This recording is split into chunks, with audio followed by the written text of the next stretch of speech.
Welcome everyone to episode 28 of Getting to Know You with special guest Ken Anderson, a former WWE and TNA wrestler. How you doing, Ken?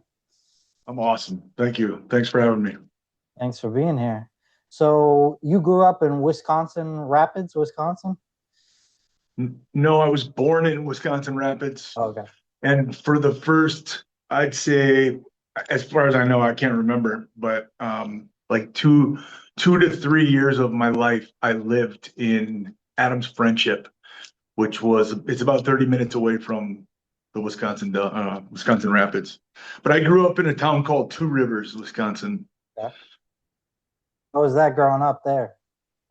Uh, Pretty normal, I would say, like normal upbringing. Um, Looking back on it, it was such a small town, and I grew to hate that this is such a small town. I want to get out of here. Everybody knows everybody's business Right. and Yeah.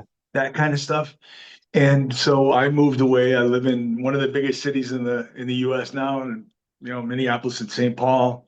Um, And now when I go back, because my mother still lives there, when I go back, I really just in the last like 2 or 3 years, I really started to appreciate what a cool community it is. And I just kind of, we have one of the best beaches in uh in Wisconsin.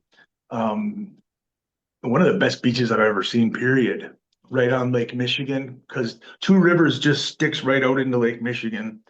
Um, and just like a really cool fishing community, and there's lots to do there. And so I regret being so quick to want to get the hell out of there. Yeah. I feel you on that. I'm originally from Lynn, Massachusetts. Now I live in New Orleans, and I do miss it. Like I miss that. Like I used to go to like a random pond to just like reflect or whatever. Now I don't have that here, kind of Yeah, thing. So I yeah. feel you on that. What did you do as a kid? Did you do sports, theater, different things like that? Um, I never was into sports. It was something that I was always athletic, Hmm. and I played hard, and I could run, and I could actually wrestle with people and stuff like that. But just like organized sports, I had this is self-diagnosed. I've never been actually diagnosed with ADHD, but I tick every box, right? And especially looking back on my childhood, um, there are definitely some boxes that like that structure of sports. I just, no matter how many times people could explain it to me, the rules, I just I didn't wrap my head around it. Right. And so it was something that I just wasn't interested in.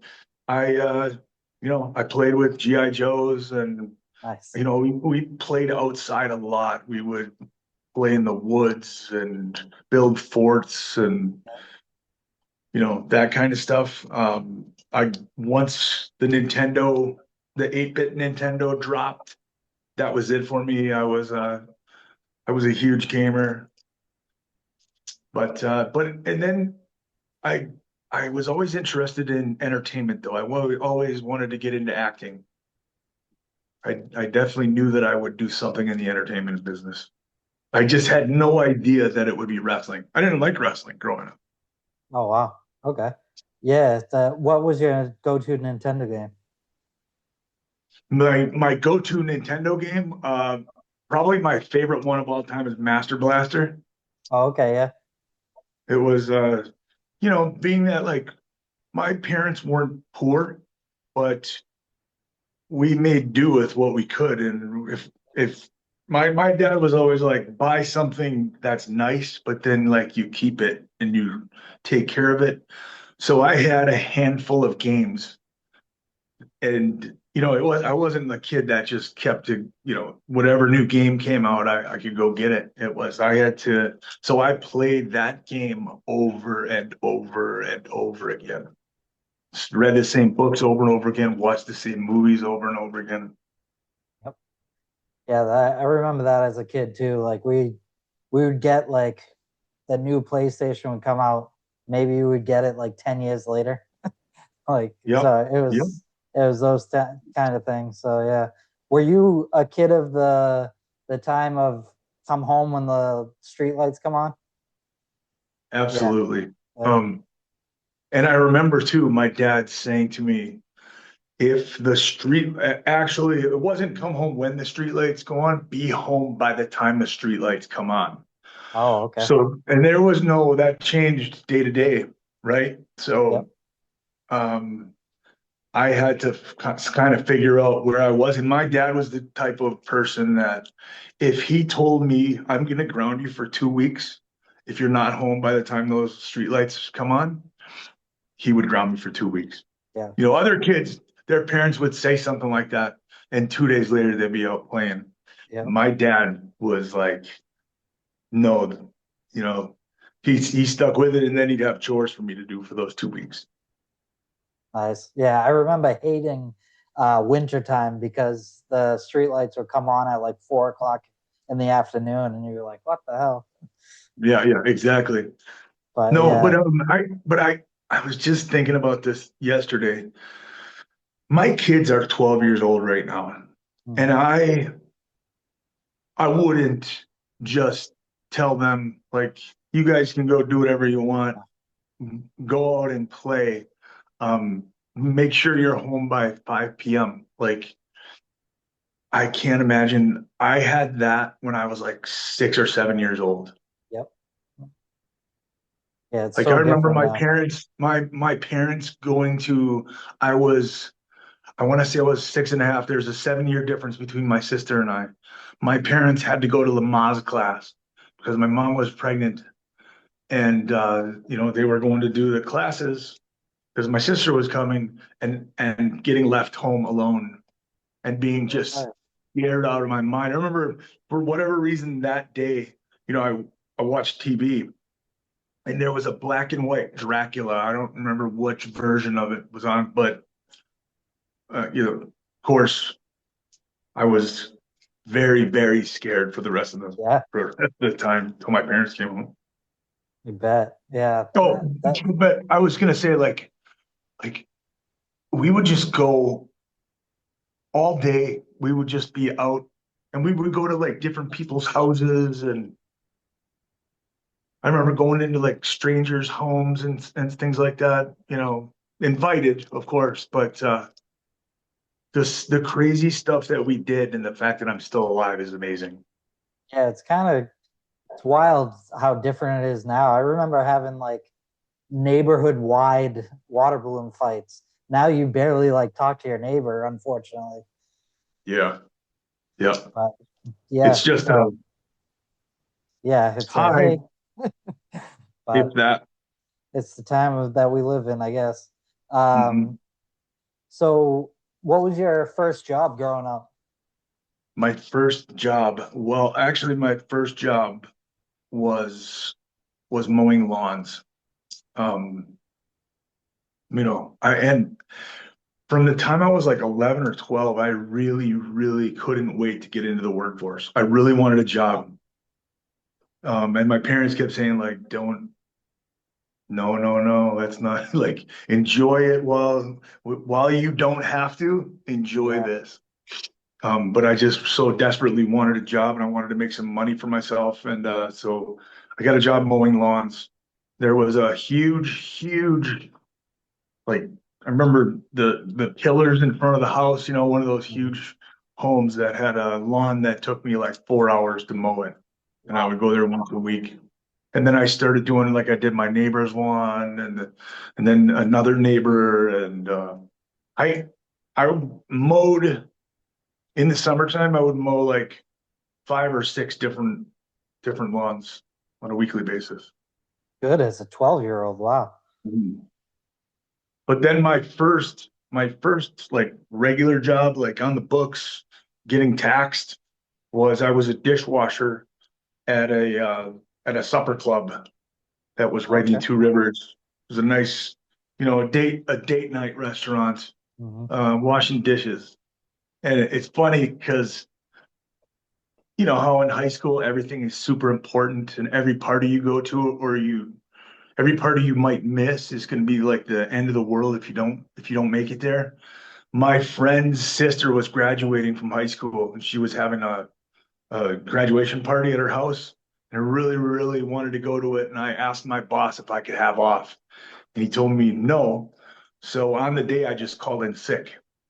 And then the next time I went in, uh, they fired me like on the spot. And Oh so no. they fired me. And then I walked probably 200 yards to a McDonald's down the road. And I applied for a job and got hired on the spot and then Oh, started wow. working. So I did breakfast at McDonald's. I opened for probably a year or so. I worked there. Wow. So you were always like a go-getter. That's pretty cool. Hey, yeah, you know, That's good. So I read a cool story about how you started repeating your last name. Can you tell that story? well, so when I was in high school, we took we took a class. It was mass media, Mm. and one of the things that we had to do was come up with a fictitious product and then market that product through different means, Okay. radio, print. You know, you can make posters and advertisements, a commercial. And so I did a radio ad. We had this other kid. His name was Corey, and guys picked on him all the time. We would always give him wedgies. And so I invented a product called Invincible underwear that would prevent that from occurring. And I That's did a nice. and I did a commercial where we actually taped this kid like he was in the locker room, bent over tying his shoe, and then some bullies come up to him and try to give him a wedgie, and I remember I did the radio voice, that's because I'm wearing invincible underwear. And my teacher said, "You've got something there.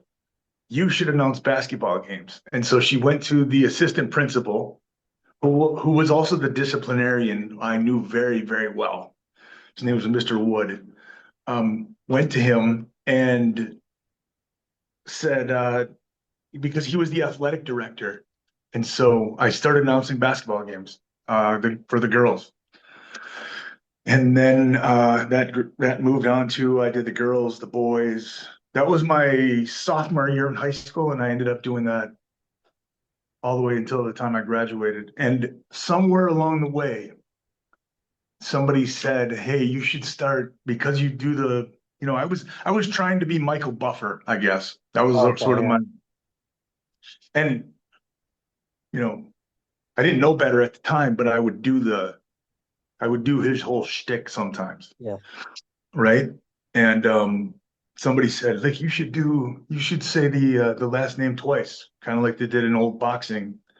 And so I started doing it just for our players.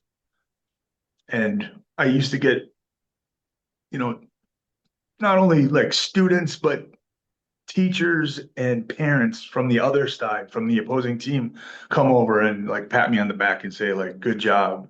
You need to keep doing that. That's really funny stuff. So That's very then cool. fast forward to I get out of high school. I got nothing to do with wrestling.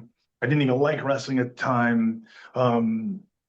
To the different various jobs that I had, to going into the military, to then getting into wrestling, and um, so I completely forgot about doing that. Never thought of it. And then one night, Paul Heyman at OVW said, "Hey, cut the ring announcer out tonight. Snatch the microphone out of his hand and kind of dress him down, and then you do your own introduction and make it big. And ladies and gentlemen," and then he kind of did. Paul did a variation of what you see me do today, and just when I was there in the moment in front of the crowd, I remembered I'm going to hit my last name twice, and I hit it, and I came through the curtain, and I had like 10 guys come up to me and like, dude, Yeah. keep doing that. That was amazing. That's awesome. Do you still are you still in contact with that whoever told you to do that and say thank you to them?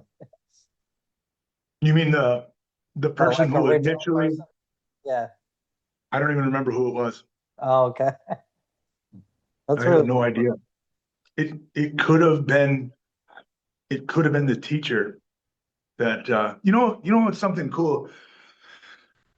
This is a good interview. I like this because you're you're asking me things that I don't normally get to talk about this. And so it's jogging my memory. And I just had a really cool, one of the coolest gifts that I've ever been given was I was at, I was working for WWE and I did a signing in my hometown to raise some money for something. I did it at, there was a Pick and Save, which is a grocery store, grocery chain. And I'm standing there and it was a decent line, a couple hundred people in line, or, at least 100. And I'm sitting there and I'm signing, and this guy comes up to me, and it was my high school guidance counselor. Oh And he wow. had a package neatly wrapped up. I opened it, and it was um, the caption read, Ken, oftentimes in life, when somebody starts out on a business venture, they keep the first dollar that they ever made. Given your chosen profession, I thought you might like to have your first autograph you ever signed. And it Wow. was I remember too, the day that I graduated high school, I went into his office and he just said, "Hey, man," and he pulled out a piece of paper and he's like, "You want to give me your autograph? Because like I feel like you're gonna be something someday." Uh, Wow. this is really really cool. It's wild. Yep. That's really cool. So he knew from the start, like this kid is gonna be something. I was uh I was a huge ham in high school. Like I I would be the guy that would like rile up the entire school at the pep rallies and stuff. Um, I remember the guys bringing me into the locker room. So some of our guys made it to state for basketball, and they asked, bring me in the locker room. And I think I was on the swim team at the time. I had shaved my head, and like I remember everybody like putting their hands on my head for good luck. And what didn't work out, they lost. But That's funny. um, but yeah, it was always, I was the guy that would stand up on a chair at a party and tell jokes. And I did impersonations of my teachers and the school bully. And, I definitely wanted to be, so it wasn't out of the norm, I guess, for that to pop up. It's interesting. Wow. Yeah, I Yeah. just that just reminded me. I just watched there's a documentary, I Am Chris Farley, the comedian Chris Yep. Farley. What you just described just reminded me of like he was always the one to tell the joke at high school and be loud, bigger than life and all this stuff. Like that really reminded me of that. That's cool. I'll have to check out that documentary. I haven't seen it. It's amazing. The apparently he was a really good athlete too, which I you would Huh. never have known. Wow. But yeah, so that was cool. How long you mentioned serving in the army? How long were you in the army? And thank you for your service. Yeah, no. 6 years. 6 years. So it Okay. was 6 years in the reserves and then 2 years active. What did they call it? IRR, inactive, ready reserve. Oh, okay. So like when I signed up, it was 6x2. It was 6 years active or reserve every other weekend or every one weekend a month. One weekend a month, and then I think it was a week out of every year or 2 weeks out of the summer. I had to go Okay. somewhere and do drill. I was never deployed or anything like that. Probably a good Um, thing. yeah, yeah. Uh, so where was that like you wanted to be part of the army, or was that just like, oh, this is a way to get into college? Or I know there's a bunch of different then like roads to go. Yeah. So a couple different things. Like it was definitely something that I always like when I watched movies like Full Metal Jacket Mm. in the beginning part where they go through boot camp. Yep. Um, that stuff, I love stuff like that. And I always wanted to challenge myself physically. Um, and it was a kind of a combination of, I don't really know what the hell I want to do with my life. I knew that college wasn't right for me at the time, Yep. but I certainly didn't like, and I had a number of jobs that were just menial, pushing a button, sitting at a line, inspecting an item that came through, basically like putting widgets together. Like I knew that wasn't going to be for me. Um, yeah, sorry. What was the question? Just how long you were in, and Oh, how long? what Oh, what caused drove me you to? to be part of it? Yeah. So it was just, and it was also I got a $3,000 signing bonus. Oh, okay. So it was like, hey, I don't have to commit fully. It's not like I'm going away. Um, I think it'll be good for me. And it turned out to be one of the best things that I ever did as far as like teaching me respect and structure. And yeah, I really, really, I'm happy that I did it. And my mother at the time she was so mad when I came home and said, I just signed up for the army. She Yeah. was so mad at me, but then, you know, years later, she was like, I'm glad you did it. I'm sure, like everybody else, though, she immediately thought, "Oh, you're gonna get shipped off and Yep. all this stuff." Well, and interestingly, it wasn't too long after I signed up that, 9/11 occurred. So crazy. So it could have Was been, that, yeah, was that 2001, right? yeah, 2001? 2001. Yep. Yeah. Yeah. I went in 96. Oh, okay. Like right at the tail end of my reserve. I'm surprised that I didn't get deployed. Yep. I remember right after 9/11. So my papa is he's part of the Canadian Army, or was part of the Canadian Army in World War Mhm. II, and he was a prisoner of war and all this stuff. And I remember talking to him and saying, like, I kind of want to do this, and he blatantly was like, "Nope, you're not doing it." He's like, "I'll take you to Canada and make you not do it," because he had such a bad experience because of being prisoner of war and all that stuff. So as soon Sure. I just remember his face, like, "Yeah, I'm not gonna do it because he's gonna beat the crap out of me if I do Yeah, or yeah, something." yeah. But yeah, he was very adamant, like, "Nope, you're not doing it." Hmm. But he was happy about his service, but like it was actually like right near 9/11 where I was talking about it. He was like, "If you go in, you're gonna get drafted and get put get sent away, all this stuff." I had a few friends that did. So it was like, I'm glad that he said that. But I do wish, like you said, you got that structure and stuff. I myself also have ADHD. So that would have been nice to have that like regimen and all that stuff. But I'm glad I Yeah. didn't at that time. Well, and it's a couple of things there. Like one, I feel differently about it now in the sense that I appreciate and respect our men and women that serve. But the fact that, and history just keeps repeating itself where you go to war, people, men and women, under the guise of protecting America and protecting freedom, get thrown into these ridiculous wars. I saw the guy that shot Osama bin Laden did an interesting interview, and he was like, I shot this guy one time.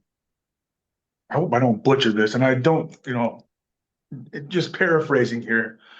It's not my story, obviously, but he said, I shot a guy at 3 o'clock in the morning because he was going for his gun. And then I started thinking to myself, like, well, why was he going for his gun? Because I was in his fucking bedroom at 3 o'clock in the morning. Yeah. And why was I in his bedroom? Because George Bush told me to go to his bedroom. And you know, it's like stuff like that has really made me feel differently about that kind of stuff.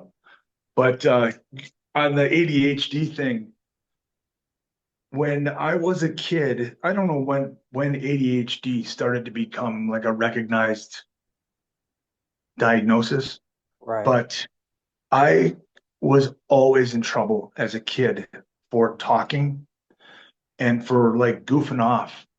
And like my name would go up on the board every day and there would be check marks behind it. And I remember the teacher at one point, this my second grade teacher got like a refrigerator box and put my desk in the back of the room and put a refrigerator box around me so that I couldn't interact with anybody. Wow. Yeah. To and I just looking back on it now, there was never a moment where I said like, fuck it, I just want to talk. You know, it was just like I would just forget Yeah. Yeah. and just start talking. And I recognize it in my kids, you know, when I'll say, hey, do XYZ, and they start doing it, and then immediately shiny red ball. But again, when we were a kid, I was just like I was a bad kid. Yeah.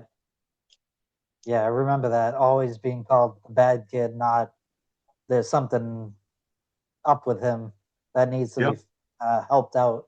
But Yeah. it's ironic though. I became a teacher and I was like the worst student ever. So it's so weird that I became a teacher. But I always tell the my ADH story, if you'll indulge me for a second, is Yeah. Yeah.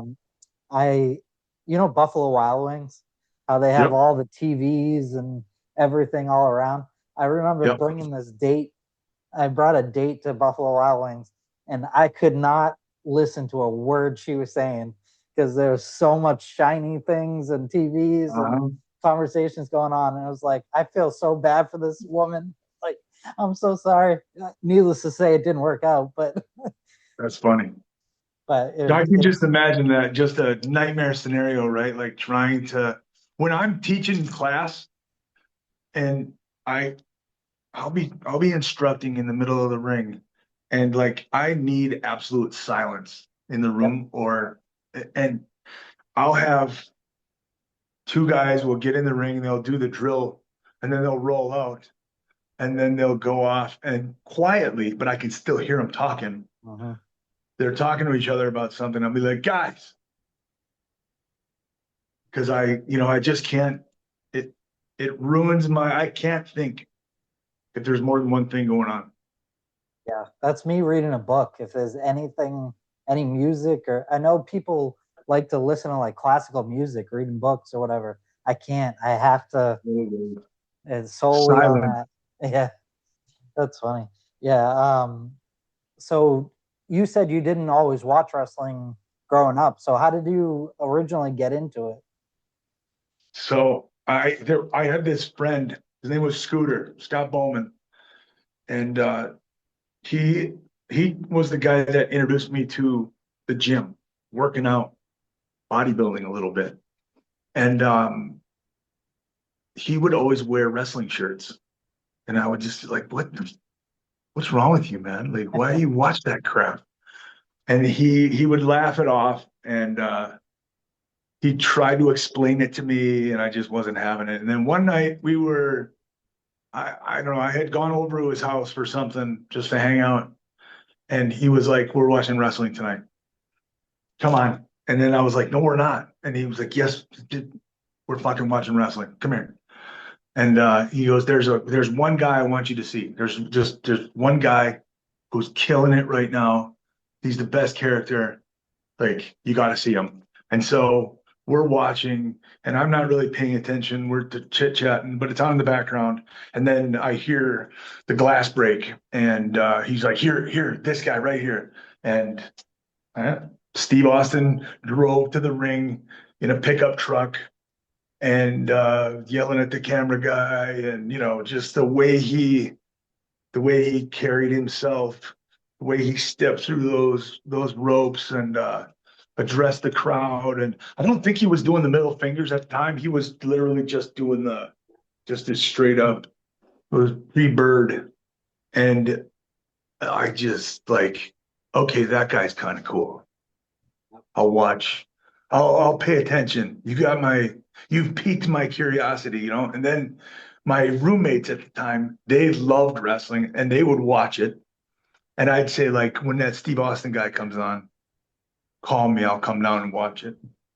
And then, they'd call me down and I'd watch that segment, and then the Undertaker segment would be right after it. And I'd be like, okay, that guy's kind of cool too. And Yeah. I just slowly but surely got sucked into all of the different characters. And before I knew it, that's all I could think about was pro wrestling. And it was so ubiquitous. It was like, you know, everybody was talking pro wrestling. And so I was at a party one night and one of my friends said, yeah, like my mom knows a guy who is going to wrestling school. And I had never, I just never imagined and never dawned on me, like, how do people get into this line of work? Yeah. Right? I just, like, where do you learn that? And that's all I could think about. I left the party, I went home, and I got on like Ask Jeeves at the time Jeez. with the old dial-up Yeah. internet. And I looked up, and I remember thinking, I didn't know anything about the wrestling business. I'd never read a book about it or anything like that. And I remember thinking, probably there's no way that a wrestling school will be around here. Probably the closest city is going to be one of the major cities, New York, Chicago, or LA. And Chicago is like 3.5 hours away from me. I thought, if I Okay. find one, I can go there on the weekends. And so I looked up, I found a wrestling school in Chicago and or just outside of Chicago. And I called them at like 2:30 in the morning, 3 o'clock in the morning, left a message and told them that I was interested. And a day and a half, 2 days later, I got a phone call from a guy in Green Bay who was starting up a wrestling school and said, I got your number from Rockin' Randy in, for the North American Wrestling Federation. And he tells me that you're interested in wrestling. And over the course of that conversation, the crazy thing, like I said, I knew nothing about wrestling, really. I was brand new to it. And he was asking me about, I remember he brought up, Ric Flair. And I was like, I've not really. I Heard of heard it. the name Yeah. before. How about Bret the Hitman Hart? You know him? Nope. Wow. And then like later he told me in his head, he was like, this guy will never make it. No way. And I set up a meeting and I went up to Green Bay the next weekend and I did a little tryout and fell in love instantly. That's cool. What made you fall in love with it? Was it the performance art or the physicality or Yeah, really the all that? performance aspect of it, it's I realized, oh, this is acting. This is Yeah. that's what they're doing. And I remember going to first event that I ever went to was I think it's called No Way Out. It was Steve Austin versus Dude Love in the main event Oh with wow. Vince McMahon as the guest referee, Yeah. and you had Pat Patterson and Gerald Briscoe were the timekeeper and the bell ringer, Right. and the Undertaker was the special enforcer or something like that on Steve's behalf, I think. And I remember being at the event and just I had this moment where I recognized that they were manipulating the crowd. That Yeah. like these guys are they're getting these reactions from people, and it's like they know when to do it. And I didn't know how they were doing it, but I wanted to know. And It so seems like it like, would be perfect. what was that? It seems like it would be perfect for like someone with our like ADHD or whatever. It's just like so much to do at the same time. and it really, I remember walking into this place and it was inside an old you know what J.C. Penney is? Yep. The J.C. Penney, it's like the department store.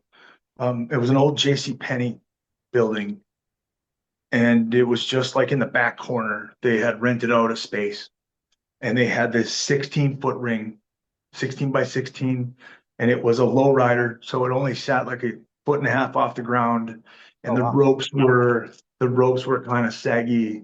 They weren't very tight. And I remember looking at the canvas, and it had rips and tears and stains and blood stains and all over it. And I just remember like, I can't believe I'm standing next to a wrestling ring. And then I got in and I was like, this is it. This is awesome. Yep. And looking back on it, if I knew like today what I don't know that I would have had that reaction, but I just knew that there was something special, and had a great little tryout. And relatively early on, I just had this, I'm gonna do whatever it takes to get to the WWE. Nice. That's really cool. So do you remember I read that your debut match was under the name Two Rivers Jack. Is that true? Not quite. So my No. my debut match was actually Kamikaze Ken, which was, Kamikaze Jack. I like that. yep. And that was picked by my trainer because I, when he asked me, what do you want to do on day one? He was like, what move do you want to learn? I was like, a moonsault, and then a dive and swantons. And I wanted to do all that kind of stuff. And, um, yeah. And then, however, so I told you that I had reached out to that promotion down around Chicago. Well, that guy was also a promoter. And the night one, I wrestled in Green Bay at the watering hole to like I want to say 350, close to 400 fans. Wow. And I sold at least 200 of those tickets. I'm not shitting you. Like, I sold so many tickets that the promoter, my trainer, actually gave me $100 on I made $100 on my first one. And he was like, that you're never going to get paid like this, or it's not going to happen. But the fact that you sold as many tickets as you did, here you go, brother. Um, and then the next night, I worked for that Rockin' Randy guy in Whitewater, Wisconsin, in front of like probably 50 to 60 fans. And he was like, I'm not calling you. He was his gimmick is that he trains people, and then he sort of their debuts, he gives them like really shitty, silly gimmicks, just to sort of like, how bad do you want it, kid, type of mentality. So yeah, he called me Two Rivers Jack. I got no music. I wrestled a guy. I wrestled. Do you remember Golga, A little the bit, the yeah. character? I think yeah, it was Golga was in the oddities. Was just a big heavy set Oddities, guy. yeah. Um, it was the fake Golga, so it wasn't even the real guy. It was just a big heavy set guy under a mask who came out to his music and did his moves. And I remember the only piece of offense that I got in the match was I threw a drop kick and he no sold it. And then he beat me. But I was so happy to do it. And also on that card was a young Colt Cabana and CM Punk. Oh wow. And so years later, WrestleMania 23, CM Punk and I at the end of the that ladder match, the Money in the Bank match. One of the last scenes you see is Punk and I at the top of the ladder, kind of trading blows. And he climbed up. I was sitting there reaching for the thing. He came up and he punched me, and he was like, "Hey, man, kind of a far away from Whitewater, Wisconsin, don't you think?" And then I punched him back, and we just kept like, going back and forth. We were having this little discussion, and I reached out to him recently. I was like, "Do you remember that?" And he was like, "It's one of my favorite memories in the business." So That's awesome. You never think like conversations are going on top of a ladder. while we're punching each other, we're trading blows.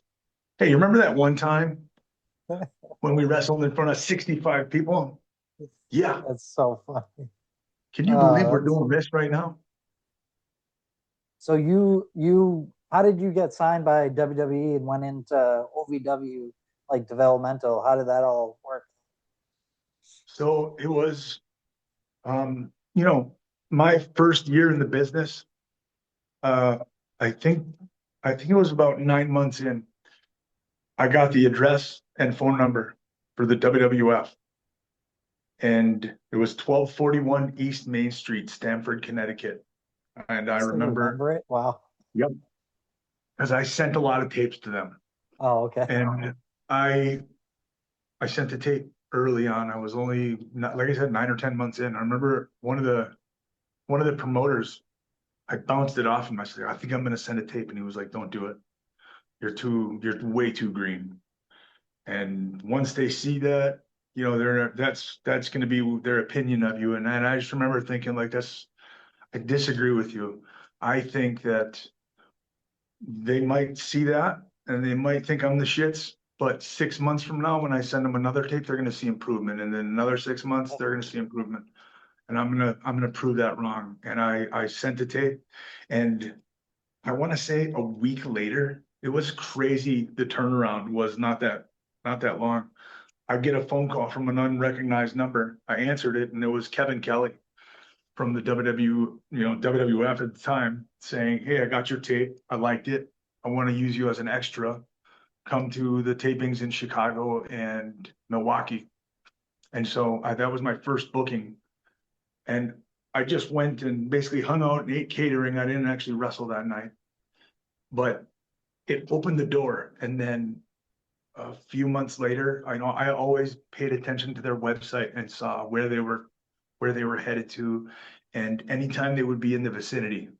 So I saw they were going to be in Cleveland, Ohio, and Detroit for Raw and SmackDown. And I reached out to them. I said, "Could I do extra work on those?" And yeah, sure, why not? So I figured out a way. I drove down to Cleveland, got myself a hotel, um, and then that was the night that I had my very first match against S.A. Rios as an extra enhancement talent. And then the next night in Detroit, I was a cop in a segment, and I remember like my gun belt fell off during the middle of the segment. So while I was having to restrain, I want to say it was like Triple H, Stephanie was involved, but as we were restraining whoever, my gun belt fell off. But so that started the process, right? And just every few months, I'd send a new tape, and I would call and say, "Hey, just checking in with you, see if there's anything that I can do, if there's any opportunities," or I would ask for a specific date if I knew that they were going to be in whatever town. And almost always the answer was yes. And maybe there was one time where I don't remember where exactly they were, like St. Louis or something like that. And he said, like, "We use Harley's guys for that. So sorry, but keep checking back." And so I just completed there, I kept doing that. And so after Kevin Kelly, Dr. Tom became Kevin Kelly got fired from that position. Dr. Tom came in, and I had done a seminar with Dr. Tom. I had flown myself out to Boston, I want to say. It was me and Davari had flown ourselves out to Boston to do this seminar. So I kind of knew him. So I automatically had an in with him. And we just kept that process. I did the exact same thing with him. Send him a tape every few months, call him and ask him for extra work. So over the course of the 5 years that I was beating that door down, I probably had 12 to 15 dark matches, Velocity, Sunday Night Heat. I was pretty much a regular enhancement talent. I remember there were some guys, some old timers from the area. where I broke in, saying like, man, they just think you're a goof. You're just going to be a jobber. That's all they look at. And I knew that the mentality had shifted. I knew that this was how I was gonna get in, and I wasn't worried about looking like a jobber or anything like that because like that's just the way it was at the time. I was gonna take those opportunities.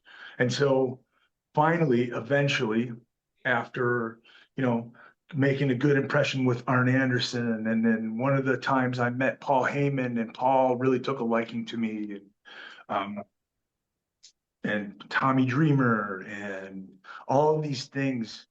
And I remember Arn after one of my matches that I had as like an enhancement talent. Arn said, I don't say this to many people, and I can't promise you anything, but the next time there's a round of hiring, I'm going to throw your name in the hat. And and he did, and finally, I remember Davari called me. Davari is one of my best friends. He called me and said, and he had already been hired by the company. He called and said, hey, did anybody from the office call you? Did Tommy call you and give you a job? I said, no. He goes, well, they just hired 6 guys from the Louisville area. Um, so you sit tight, you should be hearing something. And I sat by that phone for the next 4 days. Just every time it rang and I was an unknown number, I'd pick it up. Hello. And it would be like, is this Ken Anderson? Yes. Well, this is a such and such bill collector. And I click. And then finally I was at work, was a personal trainer. I was at work on my break, and I'm like, I'm just gonna call.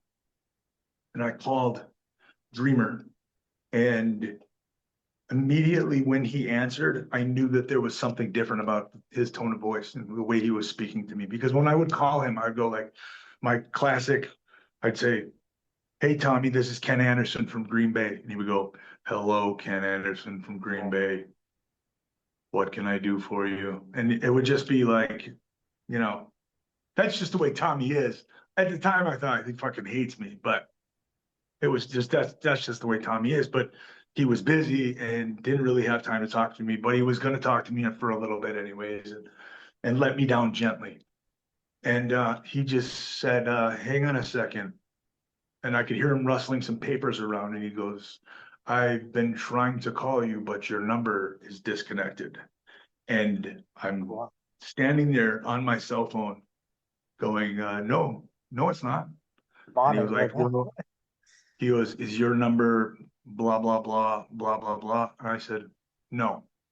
He goes, oh, I've been calling the wrong number. And he said, I was calling to tell you that I got you a job. And, yeah, That's awesome. like I wanted to do a backflip Yeah. and scream, but I just kept my composure and couldn't believe just I can't believe that after five years of doing this, this is finally going to happen. Really cool. So you got signed to OVW and then did developmental, and then how did it go into WWE? Was it Paul Heyman that really got a liking to you? So OVW is the developmental, or was the developmental system for WWE. So you got hired. I remember when I got hired, it was $500 a week. And that was it. Like I remember getting the checks from WWE, and it was like $500, which I didn't. That's all I wanted, which isn't a whole lot of money, but it is what it is, and that's all I had to do was wrestle. And yeah, I got to OVW. Another thing, and I've spoken about this before on my podcast, but initially they were at the time they were just getting ready to open up Deep South Wrestling. So that was going to be like a secondary developmental system down in Atlanta. but they weren't sure when they were going to open it, when or how it was going to operate. And so Dreamer said, I'm just going to have you sit tight for the time being. And it might be a few weeks, it might be a few months before you get rolling, but just sit tight and we'll get you going, and I'll figure out if you're going to go to either Atlanta or OVW. And I immediately got on the phone with Davari, and he was like, "Don't let him send you to Atlanta. It's." And his mentality was accurate, I think. He said it's a new territory, it's not established, it might not even get off the ground, and if you're there and they decide to cut everybody, you're going to just get cut. And so Davari had a bit of a working relationship and a friendship with Tommy, and he called him and said like, "Hey, I really think you should send Ken to OVW to Louisville." And Tommy was like, "Okay, if you think so, that's cool." All right. He didn't care, he really didn't care. And so Tommy said, "You'll go to OVW, but I just don't know when you'll start yet. So still sit tight." And I had known a few guys who were given that instruction to sit tight, who did just that, and just for 9 months and 10 months and a year. And then right after WrestleMania, they have that round of firing when they clean house and those people got let go. And I was like, I'm not letting that happen to me. So I immediately got on the phone with, I had gone to visit Davari in Louisville one time. So I knew where he lived. And I knew that it was a decent apartment complex. I called that apartment complex. I rented a one bedroom apartment and put the down payment and paid for the first month's rent and gave my 2 weeks notice at work. And I thought, I'm just going to move to Louisville and we'll see what happens. But at least when he tells me that I'm ready to go, I'm here. I can hit the ground running. And so I did that. And I've actually, it's funny because I said I put in my 2 weeks notice, but then I rescinded that immediately. I was like, I'm sorry, but it's going to have to be, I'm leaving this week. And I booked a U-Haul and loaded my stuff up and drove myself to Louisville. And I remember I unloaded the U-Haul and I was sitting on the back of the empty truck and I called Tommy and I said, "Tommy, I just wanted you to," or I said, would it be possible? Because this was on a Tuesday and I knew that OVW taped on Wednesdays. And so I asked him, I said, like, would it be possible for me to go down and introduce myself to people tomorrow? And he was like, yeah, that'd be okay. Are you there looking for apartments or something? And I said, no, I moved. I'm here. And he was like, you wait a minute, you moved there already? I was like, yeah, I'm already here. He goes, oh, well, if that's the case, then you can, yeah, go introduce yourself tomorrow and then you can start on Thursday. So don't, moral of the story is don't sit tight. Yeah. Never sit tight. I don't know. Just hearing all these stories, I'm thinking, I hope whoever watches this just sees like, don't give up and do what you need to do, like to keep moving. That's you move down there without even knowing that you'd start. That's really that's betting on yourself. Be like Mhm. that's really cool. So Well, you I knew that, you know what? I knew that if it didn't work out, I'd go get a job somewhere. yeah. Throughout my life already, I had gotten fired from a number of different jobs, and I literally walked to the next place and filled out an application, got another job. So I just knew that I would figure it out if that didn't work out. Yeah, that's cool. So when did you make your debut on WWE television? It was SmackDown, right? Yeah. Well, actually, I made my debut on Velocity, and I Oh, I Velocity. spent I spent probably 5 to 6 months at OVW under Jim Cornette. Oh yeah. He was writing. TV, and Al Snow and Lance Storm were the trainers at Oh OVW. wow.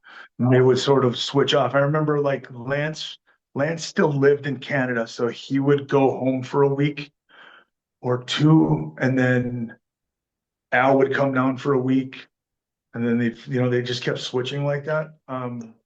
And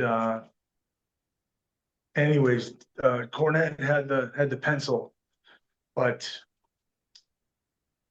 I I say that Jim Cornette saw nothing in me, and it wasn't like a negative that he was an asshole to me or kept me down or anything like that. It was just like there's 60 to 70 other men and women who are all there trying to make a name for themselves, and you just Yeah. have to do something to stand out. And options are limited as far as, there's only so much match time. OVW television was it's like 52 minutes, and they would have dark matches and stuff like that occasionally, but sometimes they would just pick, all right, Ken Anderson versus Seth Skyfire. All right, you guys go, you got 6 minutes, Seth over, that was it. And it's really hard to make something out of that and get yourself Yeah. over in that short amount of time. So, but I had said earlier that Paul had sort of taken a liking to me when he saw me in the ring working as an extra on the road. I don't even remember what city it was. It's probably Milwaukee or Chicago. And and so Paul knew who I was. And I remember the day that he met me, he had asked me to come to he wanted me to go to the pre-tape and do some promos. I want to hear some promos out of you. I want to hear a babyface promo. I want to hear a heel promo out of you. And and I remember trying to get that done all day, but it's TV and there's so many things going on. And it just, for whatever reason, it just didn't work out that day. But he said to me, he gave me his office number and said, just keep in touch. And so Paul had liked me. And when Jim Cornette got fired and they brought Paul Heyman in, Paul pulled me aside on the first day and he said, "You are the next guy out of here." He goes, "I'm going to do so much stuff with you over the course of the next few weeks that they are going to see your talent and you will get called up." And the thing was is that for those 5 months or so, Paul had come down. Paul would do promo class with us once every 2 months. So I had been in front of him. I had cut a few promos in front of him. And it would always be just you, Paul, and a camera. Get in the room and he would say, "All right, action." And he would you'd cut your promo and then he would critique you and then you go home and you'd fix it up and then come back the next day and you would reshoot it with. And I remember he would always he'd have good criticisms and critiques for me on day one, and then day two would happen and he would be like, "Okay, thank you." And like I would say, do you have anything for me? Like, "Nope, loved it. Thank you." And I remember thinking like, "Oh, he's just trying to get rid of me. He fucking hates me." And in fact, he was a fan, and so in that day, he said, "I'm going to do so much stuff with you."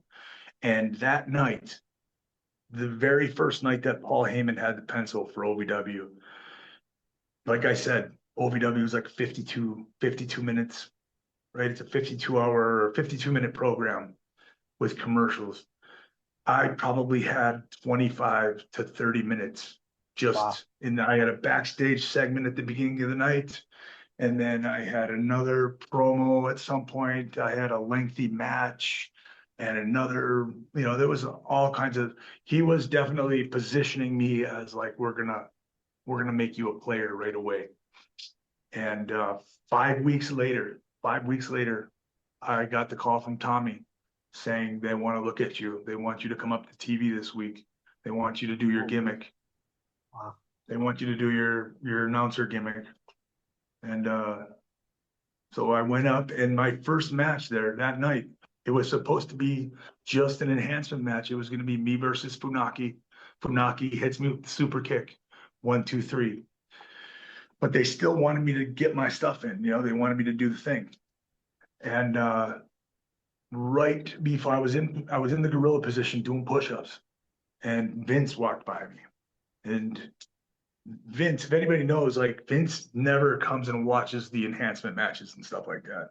He would never sit down until the right before the pyro was going off for SmackDown or Raw or the pay-per-view. He came and he just sort of nodded to me. And then Dave Lagana walked around the corner, and he was the head writer of SmackDown at the time. And he had given me some direction during the day. Like, this is what I would like to see. I want you to do your gimmick. There was not a whole lot that he needed to tell me. It was just make sure you get your stuff in, do your thing, and put Funaki over. And he came up to me and he said, "There's been a change."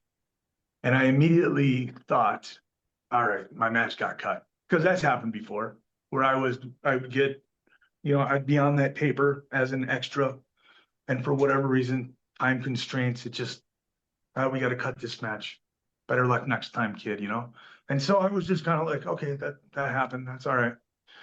And he said, we actually have to come up with a finisher for you because you're going over in this match. This is now going to be, it was originally scheduled as a dark match. This is going to be televised now on Velocity, and welcome aboard. And he stuck out his hand, and that was it. And right away, I had to come up with a finisher. Finley was our producer, and I had done the Finley roll off the second rope one time with Austin Aries. We were on a show together, and I was like, I think I can do it. It'd be kind of cool. It was something that I had always wanted to try. So I had only done it one time, but I knew that I could do it safely. And so when I pitched that as my finisher, Funaki's eyes immediately went like, you want me to what? Just hang on to you and go for the ride? And Finley was like, yeah, that'd be pretty badass. And I remember just telling Funaki, I promise you I will take care of you. I will let you down. I will set you down as gently as possible. Hang on to me super tight. I will hang on to you tight. And so he, against his better judgment or whatever, he said, okay, I'll do it. I'll do it. And yeah. And so I was able to hit that. And not only did I have a really cool, sort of a memorable thing about the way that I started my matches off, but it was also a memorable thing about the way the matches ended. So you had the bookends. Mhm. Yeah, that's cool. So you started on SmackDown doing all your matches. You won your first title was the US title, right? Against Finley and Bobby Lashley. Yeah, yep. How was that? How was that feeling? That must have been amazing to feel that. Um, at the time, and I say this with I just it was I don't want to say it was just a job, but like the titles and stuff, I never tried to like get too wound up with titles because I knew that they're just props, Right, right? right. End of the day, I didn't really win the title. Like fucking Vince McMahon told me, "Hey, you're gonna win this title." So, it, but it was cool, obviously. But I didn't put a whole lot of, oh my God, I can't believe I'm winning this title. Okay. So if you didn't put a whole lot in that, but then you went on and feuded with the Undertaker, that's a Yeah, big thing, yep, right? yep, yeah, oh yeah, for Yeah. sure. That was the first night when he actually said he wanted to work with me, and he went to Oh, Vince he picked you. and put in the request, and Wow. Vince okayed it, and then he put us together on a house show loop I remember it was Oklahoma City was the first time I touched him, and I'm standing in the middle of the ring, the lights go out, and you hear that gong for the first time, and I'm like, I cannot believe that I'm standing here. And I remember thinking to myself, like, how the fuck did you get here? Yep. This is wild. what a wild life I have right now. Man, that's cool. Yeah, I mean, I'm sure during that entrance, you kind of have to snap back into reality and be like, "Oh yeah, I have to wrestle too." Yep. But Yeah, that's cool. that was never lost on me. I never once, um, I never once felt like he's got the longest entrance in the world. Like every time he comes out, it's like 10-minute entrance. And not once did I ever think, God, I wish they'd speed this thing up. It was always just like I just sat there as a fan and enjoyed it. Yeah, I mean, I think the only entrance that compares to his is Roman's head of the table entrance. That Right. entrance took forever, Yeah, right. but it was cool though. Yeah. Um, but yeah, so you challenged for several top titles. You got the U.S. title, like we said. Your character was ridiculously hot at the time, and then you went on to a huge moment at WrestleMania 23, winning the Money in the Bank ladder match. How did you feel about that? Where did you think that the company was finally behind you and all that? I knew that they were starting to get behind me, but I also knew that things can change in the blink of an eye. Yeah, yeah, Good things can happen to you in the blink of an eye. Bad things can happen to you in the blink of an eye. So, again, I never try to get too wrapped up or wound up. Um, when Dave Lagana first walked around that corner and I thought he was cutting my match, I wasn't like super bummed out about it or anything like that. I was just like, okay, cool, I'll do it next time. And so that's sort of, but I did know that it was a special moment. I knew that WrestleMania, like, you know, that's what everybody wants to have a moment, and I was able to have my moment at WrestleMania yeah. for sure. Yeah, you seem more so they say like with fans, the moments you remember the moments more than the actual match or the title or whatever. It seems like you have a similar mindset to that. Like you go for the moments more than uh the straps or whatever. You know, they people don't they certainly don't remember the wrestling moves other than like you remember cool finishers and stuff like that, but you don't remember tackle, drop down, deep frog, hip toss, arm drag, body slam. Like you don't remember that as a fan. So I always try to like you don't have to be a great physical wrestler. You just have to tell stories and in a way that it connects with the crowd, Yeah. entertain people. That's it. Right. So what was the Vince secret? McMahon used to say like we put smiles on people's faces. That was his. Sure. So you lost the briefcase to Edge because they thought you were injured? Is that the and Yep. you weren't or something like that? No. Yeah. So then they had pulled me into the office and laid out the whole scenario that Edge ended up doing. Taker was hurt. He tore his biceps, needed to have surgery.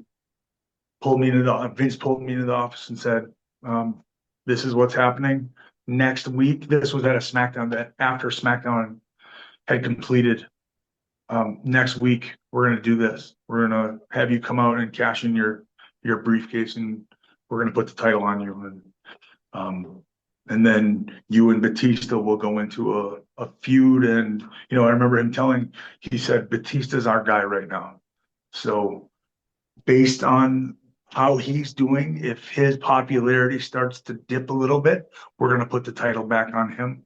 If not, we'll keep it on you for a while, just so you know. And I was like, cool, that's and and yeah, and then so I'd go through that, have that conversation, have the next week we did a house show loop. We did a double shot in Poughkeepsie, and the afternoon show I took a clothesline from Batista and I felt something pop in my arm. And I rolled out to the floor and immediately saw my arm was swelling up and it hurt really bad. And it was starting to turn colors by the time I got downstairs. And I ended up going to the hospital. I got an MRI. And then I had to go and sit in my hotel room and wait for those results all night, all day. And Stephanie called me at some point. She said, Ken, you tore your triceps. You are going to have surgery. You're going to be out for 8 or 9 months. Unfortunately, we still need to get the title off of Taker. So what we're going to do is, uh, I was in, I don't remember, I was in Poughkeepsie or somewhere around there. We're going to have the jet come and pick you up, take you to where it was Penn State, where Raw was, and Edge is going to challenge you for your briefcase, and then you're going to drop it to him, and then he's going to go on and do what you were supposed to do. And I was like, okay. I mean, it was a little disappointing, and I remember thinking, like, I've got a year to cash this thing in. If I'm only going to be gone for 8 or 9 months, wouldn't it make sense for me to just hold on to it and just 8 or 9 months from now, surprise? But I wasn't going to argue, and that's what I did. I went, dropped the title to, or dropped that briefcase to Edge, and then immediately the next day flew to Birmingham, Alabama, to meet with Dr. Andrews and sit on Andrews' table, and he was like just feeling my arm, and he goes like, "That doesn't feel like a tear to me. I don't think you tore your arm. I don't think you tore it." And I was like, he goes, but I can't find your MRI anywhere, so I'm looking for that. If we can't find it, we're just going to MRI. And then he ended up, I had to go through another MRI. And sure enough, it was just a large hematoma. It was like a bruise, like a bunch of blood vessels just popped. Wow. That's tough. Um, that's interesting though. You'd think you'd, like you said, if you have a year, you could do like non-physical spots where you act like you're gonna cash in and don't or whatever. But it Yeah, is what it yep, is, I guess.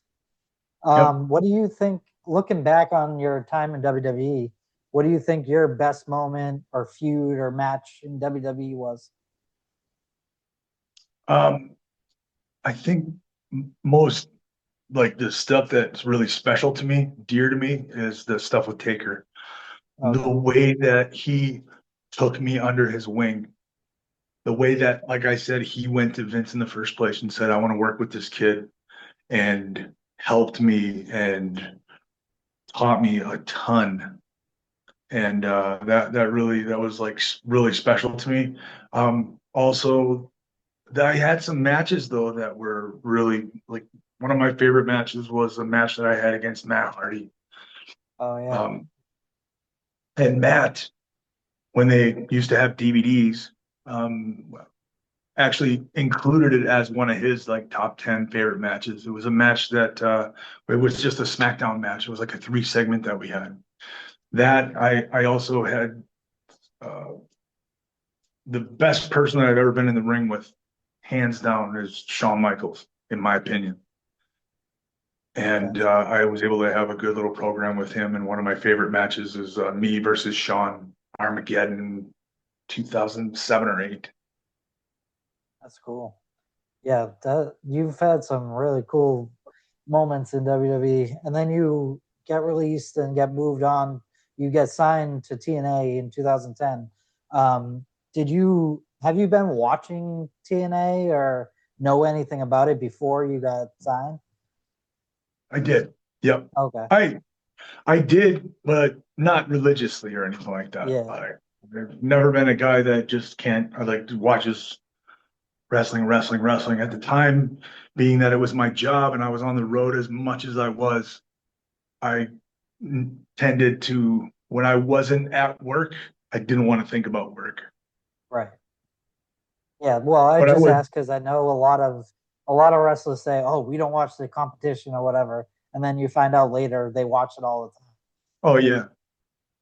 Yeah, there were guys that like would shit on the dirt sheets, right? Like guys in the locker room that would, and then come to find out like they actually were a subscriber to what's Meltzer's The Wrestling Observer. Oh yeah, yeah. Yeah. That's funny. Um, so you went right into feuding with Kurt Angle. That I mean, that's a dream match if you think about it. Kurt Angle was the best at that time. Really, he really, really is. And that is my favorite match that I've ever had in my career was against Kurt in the steel cage Oh at man, Lockdown. So that match was awesome. yeah, that was super, super fun. He's just like a Kurt is a machine, and he was so good at storytelling. Yeah, Not only was he good physically, but his psychology and his way of storytelling is just he's a talent. yeah. I wish more. I mean, it was popular at that time, but I wish it was more popular, like almost at the height of WWE. Because, in my opinion, that time of Kurt's career was his best time in wrestling. He was doing the best matches with Samoa Joe, with you, with Yeah, AJ yeah, Styles.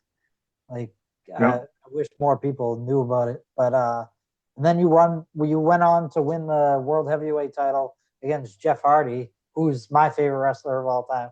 So, how did you feel about that? You thought it was you liked wrestling Jeff? Yeah, no, I loved working with the Hardy Boys, both of them, for different reasons. Jeff was always like I loved working with him because he was so artistic and he always had like cool, like would think about interesting, unique ways of getting cut off or of himself getting cut off. So and he was just so good at selling that I didn't really need to do much. Like I just clothesline him and he does all the rest. Like he does all the actual work. So Jeff Hardy, one of my favorite quotes was Jeff Hardy saying like, "You shine when you sell." As a babyface, you shine when you sell. So I'm sorry, I we got to wrap this up Oh, no fairly worries. soon. So Yeah, no worries. We can jump ahead to our. We'll have to get on again at some point. Let's yep, jump to our lightning round that we like to do on here. What's your favorite match of yours that you have had in your whole career? lockdown 2009. Okay. And what about your favorite wrestlers, like your Mount Rushmore, so to speak? Mount Rushmore, Kurt's on there, Rock, Austin, Shawn Michaels. That's a really good Mount Rushmore. What's your favorite TV show? Favorite TV show, Family Guy. Yes. We got another thing in common. I love Family Guy. What's your favorite music or band Favorite or music? Motley Crue. Favorite band of all time, Motley Crue. nice But favorite I thing? I listen to everything. I listen to rap, country, Phantom of the Opera, like show tunes. Like I listen to everything. My favorite musical, Phantom of the Opera, or favorite Me play, whatever you too. want to say. Me too. What's your favorite food when you have like cheat days or whatever? Cheat days, pho. Ah, really? Interesting. I haven't heard that one yet. Yeah, I Um, love some pho or ramen. Um, Pizza is like it's. I love pizza. okay, what's your A favorite good animal? like a good brick oven pizza Yeah. Yeah. was damn. Favorite animal? Favorite animal. Um, this has changed. I no monkey. A monkey. That's Nice. my favorite animal.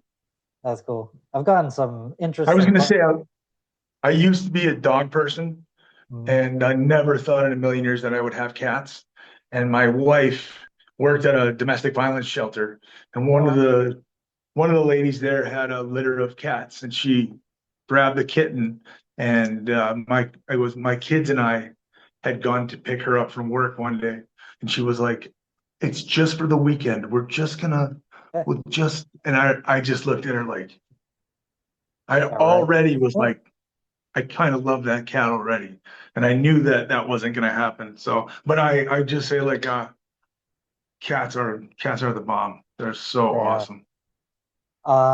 So as we finish up here, are there any socials or plugs? And we'll also put them in the description, but or next shows you're doing or anything like that, or your Yeah, yep. podcast. I'm gonna be at the Syracuse Collectors Con this weekend. Um, in Syracuse, New York. I also have my own podcast. It's called Mic Check with Mr. Anderson. You can find it on YouTube or anywhere you can get, pretty much anywhere that you can download a podcast from. You'll find Mic Check.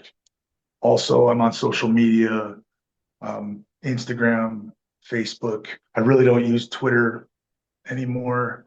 Um, but I'm also actively taking bookings, still wrestling. Like this weekend, I'm doing a signing at the Collectors Con, and then I'm also wrestling for One Up Wrestling Promotion. So still doing that, doing podcasts, things like that. If anybody would like to, and I have my wrestling school here in the Twin Cities that we operate 4 nights a week. And that's one of my great joys now is being able to teach people and pass on the knowledge that I've been able to accumulate over the last 27 years. And if anybody ever wants to get a hold of me, the number you can either reach me through messaging on Facebook or Instagram, or I also just give you my business line, my phone number that it comes right to me, comes right to my phone or my wife's phone. And the number is 507-722-2776. And if All right. anyone is interested, just text me. And we'll put it up. And for me, go follow me on Instagram on Bobbo at Bobbo's World 6886. Obviously, this is my YouTube channel, Bobbo's World, and go to sweetsadie.org to donate to our nonprofit today. And Ken, thank you so much for being on. Really appreciate it, and it was a My great pleasure. talk. Love to do it again sometime. Yes, definitely. Have a great day. You too. Bye.